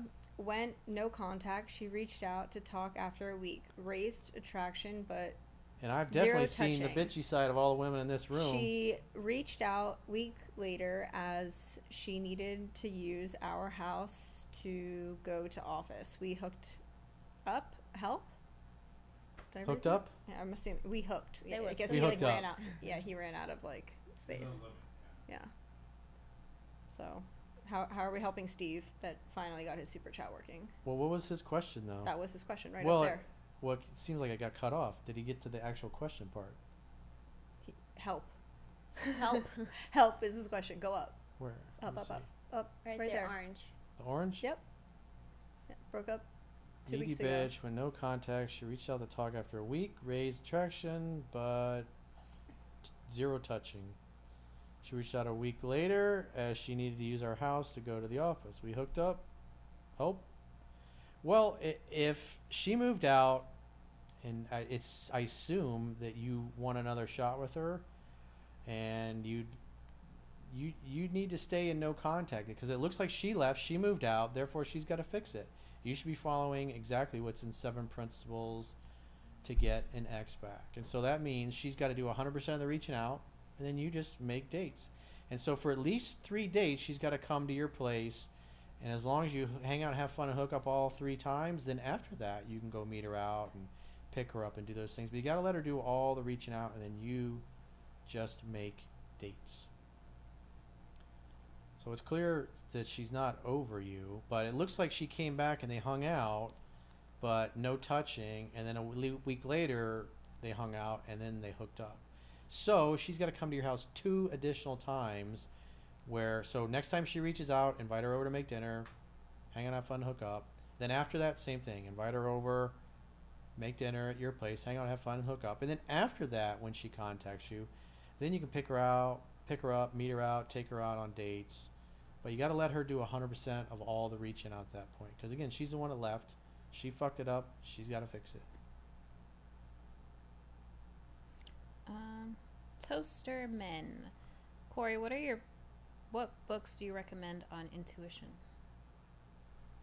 On intuition? Yeah. Well, there are some books that Edgar Casey, Association for Research and Enlightenment. There was one book in particular, I can't remember the name, but I think might have been John Van Auken, who is one of the bigwigs at the Association for Research and Enlightenment. I know you can find those books on Amazon. So he did one on like dream interpretation, I think it was Edgar Casey on dream interpretation, or Edgar Casey on dreams, and that was a really neat book because there were several readings that he did where he was talking about how to interpret your dreams. So that would kind of be an interesting one. And as far as because one of the things he said in his readings was that we all have psychic abilities, but it's something that you have to focus on. Like something like we're just remembering your dreams. You should have like a notepad by your bed, so when you wake up and you just had a dream, the first thing you do, even though you're tired and your hands probably like not working real well, you got to write everything you can from your dream that you can remember, because we've all had this experience. We had this really intense dream. We wake up and we're like, wow. And then about 2 minutes later, we've completely forgotten what the dream was about. We have no recollection of it. And so if you force yourself to, as soon as you wake up, write everything down you can remember in your dream, and you do that day after day after day, what will happen over a course of about 2 weeks, you'll notice that when you wake up, your recall from your dreams is very vivid. You'll remember a lot of details. In other words, you get good at it. And so the more you practice those things, the more you practice those abilities, the better you get at them. Kareen asked that you mentioned dating women who competed for Miss America, etc. Where can we go to meet similar high status women? I just met her in the course of doing business. It's not like I was at a beauty pageant or anything.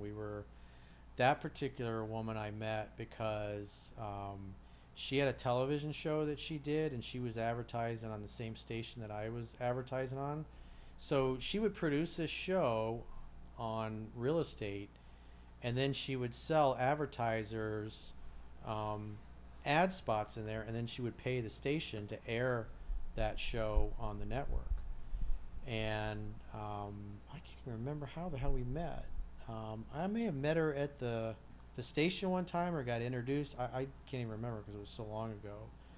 But we just got to talking, and she came from a very good family. Her family was in the construction industry. They were very successful, and she was smart. I mean, this girl built and renovated houses. She was doing the same thing I was doing, and so we had a lot in common. And it was just kind of a no-brainer. And oh, by the way, she also competed in beauty pageants. She won Miss Florida. She competed in Miss America, I think it was, and she didn't place real well, but she won Miss Florida. And there was, I think it was Miss Florida pageant and Miss Florida USA pageant. She, I think, won both of those. So it's just, when you're a high achieving man and you're hanging out with your peer group or your coworkers, or you're hanging out at the yacht club or whatever, it's women that do well, high income, high net worth, or they come from very successful families and dads, they're going to be hanging out at the yacht club or the country club or the beach club or at the nice expensive resort or whatever, or maybe at a networking event for your industry. If you're in the healthcare industry and you're at a trade show or whatever, you'll meet them at places like that. Focusing on just women that compete in pageants, I wouldn't suggest to do that, because not all those girls have a good head on their shoulders. It's just happened to be a matter-of-fact thing that she also was a beauty queen. There's a question But for she was Erica. still pretty I know. masculine. Do you want me to ask it? I'll ask it. Go ahead. Okay. Hey Erica, love the glasses. What's your age, and what are you looking for in a man externally and internally? Be honest. Okay, well, I'm 33 years old, and what I'm looking for in a man internally is he needs to be able to hold an intellectual conversation with me. Am I? Yeah, I know. I keep moving. So he needs to be intellectually able to hold a conversation with me. As we all know, I am a lot. And I clearly have a lot of animals, so you have to be an animal lover. You have to respect my religion first and foremost. I am Jewish. Shabbat Shalom. Shabbat Shalom and Chag Sameach to everybody who is about to go through the next 8 days of Passover.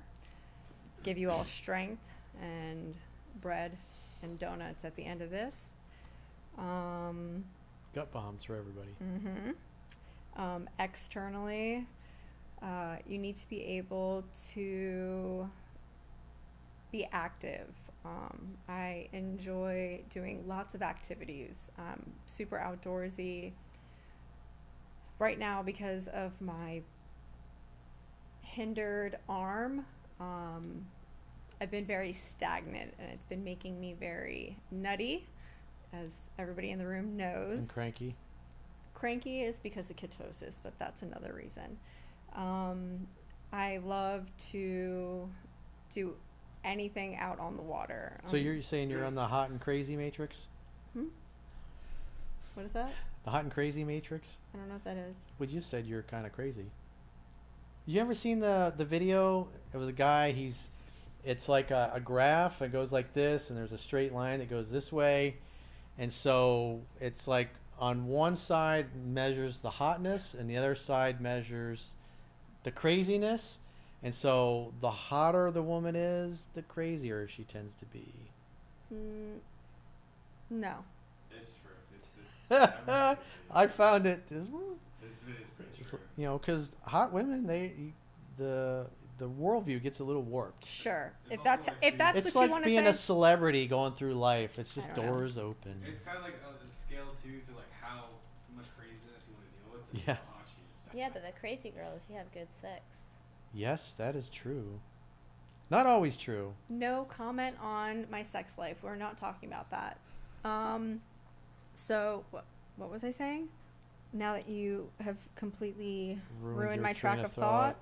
You were telling us what kind of Externally. externally Yeah, what you so want. you have to be able to love the outdoors, love animals, and Especially puppies. Puppies for sure, because got lots of them. You have to like cats. Cats are not a negotiation for me. And And if you don't, just make sure she keeps them at her house. Yeah, whatever. That's not. Maybe he's allergic It's to not. cats. I really don't give a shit. Chunky is. That's part of the reason why my ex and I didn't work out. He didn't like cats? No, he did not. And you have to be okay with me being a daddy's girl. If you try to get between my father and I, this is live, so I have to be careful with what I say. Yeah, he did that, didn't he? Yeah, he did. He got between my father and I, and that was the last day. And that's all I'm going to say. So, Because that's the it. interest was low. yeah. And he was mean. If you act like a bitch, And Jade said he was mean. women will treat you like a bitch. Jade was not a fan. Jade was not a fan. A lot of people that met him were not fans, but I will say this. He did have good qualities, and you have to be a good person at heart. I am a lover, like deep down. I'm a kind person. I'm loyal, and you have to respect the fact that I have these traits. I'm very outgoing. I'm very friendly. And if you take that and try to change who I am, it will never work. So that's it. Okay. Next question. Mm-hmm. Eagle Hedge says that she has my stuff, wants a break from hooking up. Maybe in the she's quote, maybe in the summer while I focus on me. She knows I'm not playing the game. She replies fast because I'm not acknowledging waiting for her. Well, she's asked for a break. You shouldn't be contacting her at all. When a woman says, I need a break or I need space, it means you're smothering her. And as Thich Nhat Hanh said, you must love in such a way that the person you love feels free. And she ain't feeling free. That's why she wants to get away from you. Mm-hmm. That's why she wants space. So don't call her. Don't text her for any reason. If she reaches out, invite her over to make dinner, hang out, have fun, hook up. Follow what's in 7 Principles, get an X back, and read the book. Don't be a cherry picker. Cherry pickers get attainable success, but they can't sustain it. He was suffocating her. Suffocating her. He literally chased her out of his life. No bueno. Kane Miss asks, Corey, do you ever regret getting married and wish you never did? Well, I regretted it at the time, but at this point, all these years later, I mean, shit, that was 1996 I got married, and I left exactly a year later in 97. And it was embarrassing. It's like, it's not fun to tell your friends and your family that you're getting divorced, because everybody's like, what happened? It was such a beautiful wedding. But deep down, I felt it inside. I knew I shouldn't have done it, but I did it anyway. So the way I look at it, what happened happened. It couldn't have happened any other way. It's like one of those things that happens in life. Pain is life's change agent. It's life's way of saying that what you're doing is wrong. It's suboptimal. And I made a promise to myself that I would never ever get married again. And no, we did not have a prenup. But I would never get married again unless I wanted to have a family with her. And I came close several times over the last like 30 years with different girlfriends. But I mean, at this point, I don't see the need to get married. And if I have kids with somebody that I'm dating, then I'll probably do it in a way legally that doesn't involve the state in the marriage, just because anytime the government is involved in anything, it's fucked up. I mean, just think about the DMV. I mean, I see like the DMV down here in South Florida, several of them. I got all these people waiting outside. There's like dozens and dozens of people waiting outside for hours on end. It's like, that's ridiculous. I mean, look at Doge. Anything that the government touches turns to shit. So anything you can do to not involve the government in what you're doing is a good thing. Because what is going to be between you and your girl, you can utilize the law to have where you're married to each other. You can have rings and all that stuff, but you just don't do the marriage license and a prenuptial agreement. I believe, at least in my state, can suffice to do that. Now, again, wherever you are, because I know these people are all over the place, all over the world. You have to seek legal counsel in your city, your country, in your state, to comply with the laws there. But at least in Florida, dealing with the marital laws, it's really unpleasant. It's really expensive. And I was only married for a year. We didn't have any kids. We had some debts, which I paid off because my business was starting to do well. But just getting out of it, it was a fucking nightmare. It was really unpleasant. So, and I can just imagine what it's like in a blue state, because I have lots of clients I've dealt with over the years to get married, especially in those blue states where the laws are really not very friendly to the guys. They're really slanted in the woman's favor. So, it's a lot of downside risk. Scooney asked, went on a first date last week with a girl from Hinge. Her attraction was really high. She did 90% of the talking, and we made out at the end. Now she won't answer for a second date. I'm confused. Well, maybe you weren't a good kisser. Maybe you had bad breath. Maybe you said something during the date that she didn't like. Maybe her ex-boyfriend came back into the picture. Maybe the guy that she was really hoping she was going to get serious with had left her hanging and ghosted her, and that's when she went out with you.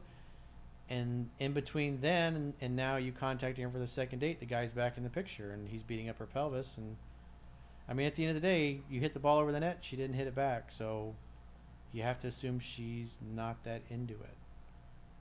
I feel like sometimes girls are better at playing the game than guys do. Oh, they always are. You guys been doing that shit since you were manipulating your fathers when you were little girls. Absolute Jedi masters at it, and the average man just gets totally bamboozled because they don't know any better. And so I would also highly recommend you read the book so you know what to look for. Because maybe reading the book, when you go through it, you realize that there were things you said and did on the date, and that's the real reason why she turned you off. I mean, that's going to happen. You date enough women, you're going to get blown off like that, and you'll think, man, I thought we really connected, and we made out, and we hooked up. If the sex is really bad, and you have sex one time, and you never hear from her again, probably, the sex sucked. Chris Jackson says, I'm in my 30s. I get jealous when 20-year-old guys get girls in their 20s, 30s, and even 40s. Pre-selection is key, so how to make it work for you and where? He's how old? 30s. He's in his 30s. He's in his 30s, and he's mad because he can't get women younger than him? Yeah. It's right Well, here. that tells me that he's doing things that he's treating the women he really likes and really wants differently than the ones that he doesn't give a shit about. And so reading the book and filling in your knowledge gap and practicing it and getting some other choices, some other options, so you can figure out what exactly you're doing or saying. Or you can always book a phone session with me. You can go to understandingrelationships.com, click the coaching tab, and book a phone session. And you can tell me what is going on your dates, what you're saying, what you're doing, and most importantly, what the girl is doing and saying. And then I can tell exactly why you're not getting callbacks, why you're getting ghosted after one date. So there's obviously something you're saying and doing when you're hanging out with her or women in general that's turning them off. Somebody was asking for Steve. He says, could you answer my second super chat? Where was that? She is way friendlier, etc. each time we've met, but she keeps moving out more. She keeps moving out more stuff each time. I stand by the breakup. Just give it time, ? If she reaches out about logistics, mortgage, do I ask her over? You see, where? It's the yellow one. Go up. Go up. Oh, it's before this guy? Oh, actually, it's all the way at the bottom. Sorry. Yes. Caroline. Oh. Uh-oh. Chat kind of froze up a little bit.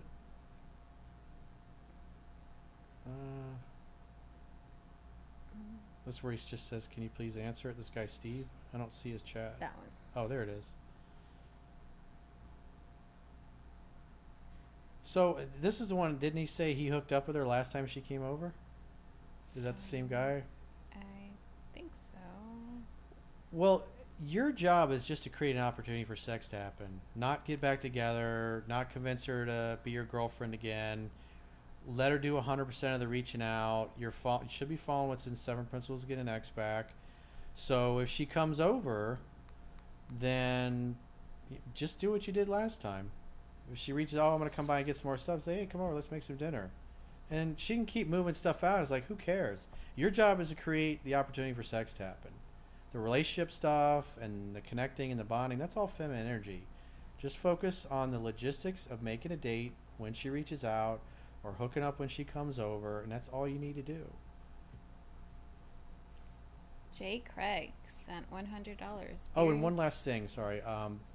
About if she's paying part of the mortgage, it's just when you see her, have her write you a check for it. I mean, is she on the mortgage? If she is, she should do that. If she was just paying you rent and you own the house, well, once she moves all of her stuff out, she doesn't really have to keep paying you rent.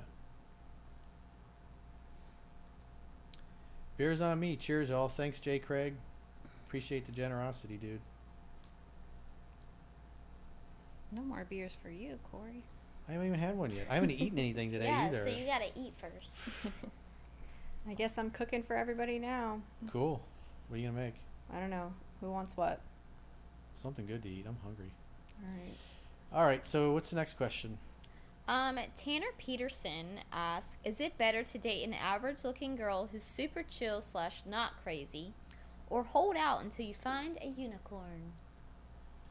Well, it's how often do you meet a new best friend? That's something that almost never happens, and when it does, it's very special, and that forms a lifelong bond and friendship.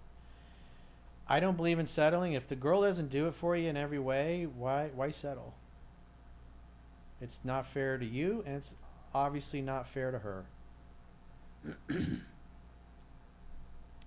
Mr. Ace, how do I start dating new girls as a broke college student? There are girls interested in me, I just don't like them that much. Well, that tells me that the girls that he really likes, he behaves differently around them.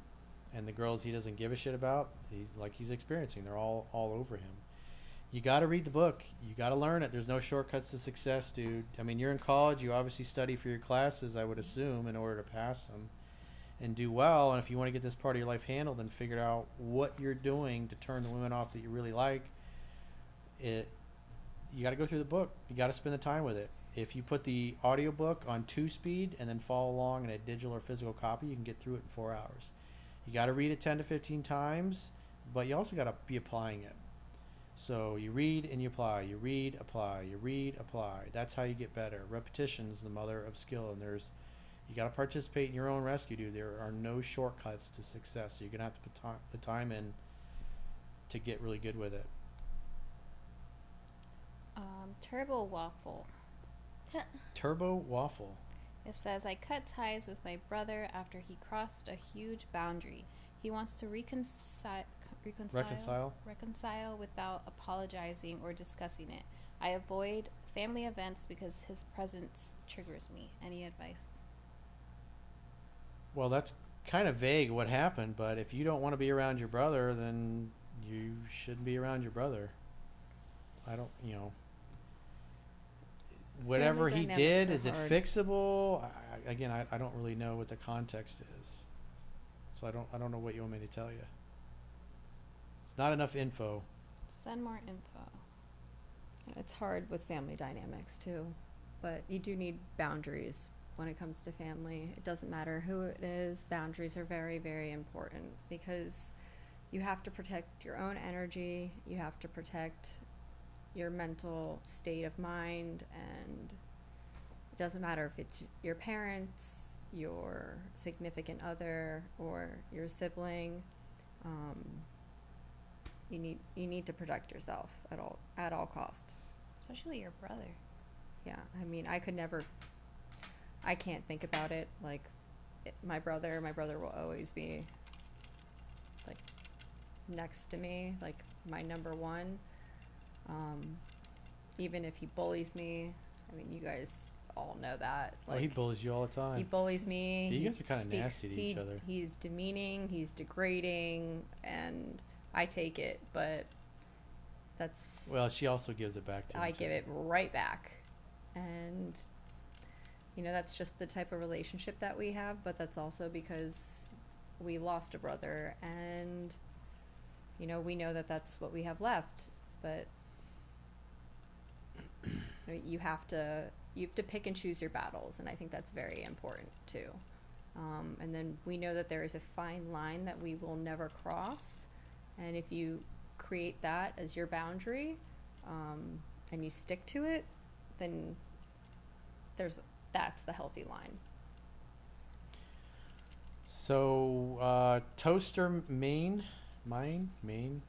Corey, what was a defining moment in your life that made you start trusting your feelings?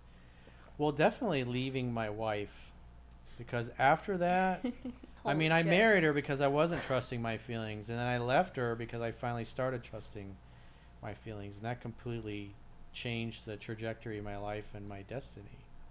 Because if I hadn't done that, we wouldn't be here having this conversation, and I wouldn't know any of these people here other than Chunky.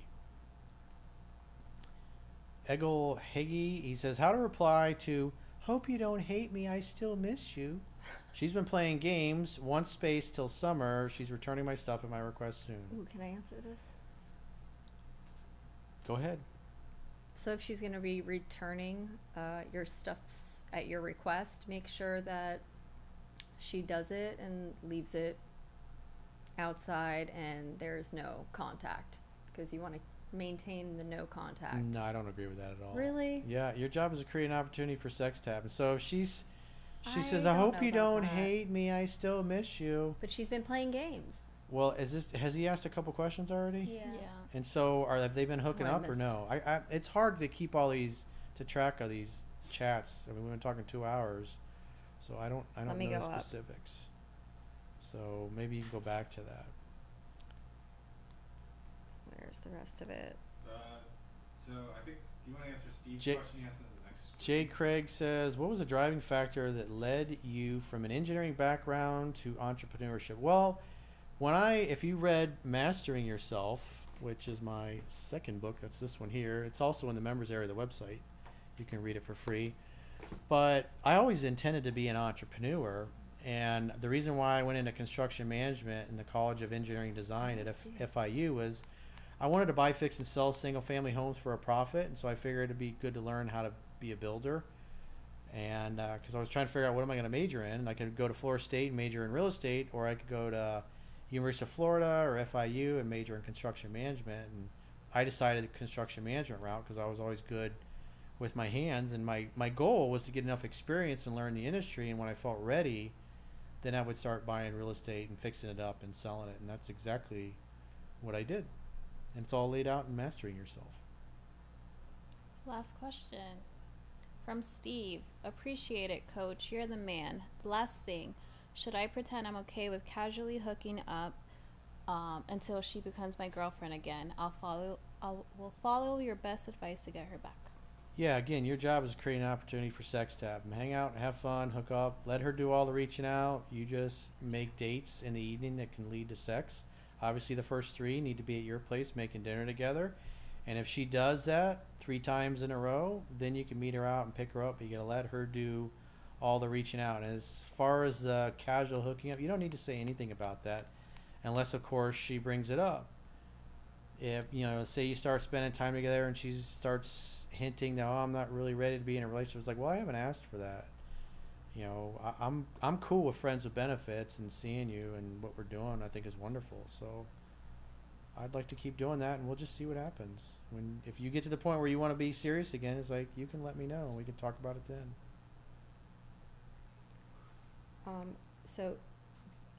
Ego has not posted anything else that I could see.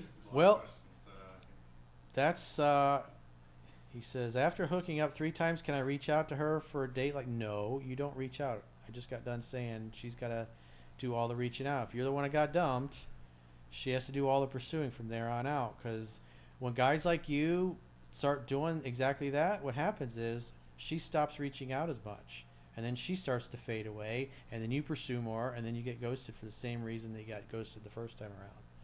When a woman has dumped you and stuck you in friend zone and doesn't want to be serious with you anymore, she's got to do all the pursuing. She fucked it up. She unilaterally ended it. Therefore, she's unilaterally got to fix it. So you wait to hear from her, and then you make dates that can lead to sex. And yes, so the fact that you're asking me wait until she reaches out until she wants to become official, she always reaches out from there on out. And the only time you'll reach out to her is if you're in an exclusive relationship that she's asked you to be in, and then she complains that you never reach out. And the process, until you're exclusively back together and she has to bring that up, she's got to do all the calling, texting, and pursuing. And even after that, she's got to do all the calling, texting, and pursuing. Unless she's constantly going, you never reach out, you never do anything.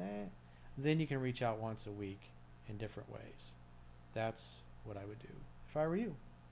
So next week's live stream will be at the same time on Friday, 1 p.m. Eastern Standard Time Zone, and that's Miami and New York time. And our Thursday live stream is 2 p.m. Eastern Standard Time. So we're doing a Thursday live stream and a Friday. Thursday, I want to talk about other things other than dating, relationships. We will answer some of those questions, but, you know, because Chunky will be sitting in, so we'll talk about history. We'll talk a little bit about politics. We'll talk about real estate. We might talk about the market. We might talk about quality of life issues or purpose, or, I mean, we're talking about UFOs as well yesterday. But, you know, Friday will be exclusively dating and relationship stuff, or, you know, whatever you guys drop in there with myself and the girls. So we will see you next week. Have a great weekend, guys. Au revoir. Bye-bye. Shabbat Shalom. Chag Sameach.